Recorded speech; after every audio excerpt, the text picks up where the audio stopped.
A pleasant day to everyone. I am Jaxares Riquilios and I'm going to discuss what is idealism.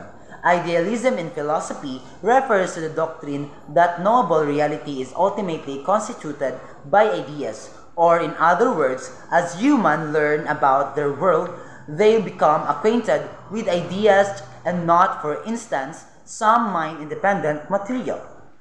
Plato is one of the most influential philosophers in general, and one of the greatest representatives of idealism. More specifically, Plato's thoughts on idealism suggest that stable reality consists of ideas, whereas the world of sense is merely a distorted reflection or expression of the deeper ideal reality. Idealism divides into two kinds: the ontological idealism and the epistemological idealism.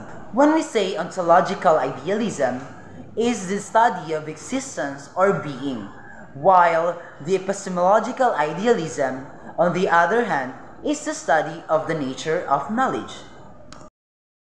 If I would be an idealist teacher, I am a teacher who is devoted to his profession, love his profession, committed to ethical and moral values, a patient teacher, a fair teacher, conveys spiritual values, and guides students. I choose idealism because it is our belief in the intangible possibility of being more than we are now that has always spurred us into action. Inspiration does not lie in what is known, what is quickly taken for granted, because while it is known, it is obvious, it is commonly accepted for what it is. So this is for today, guys, and I hope that you like my video, and I hope that you gain more knowledge about what I've discussed. So bye.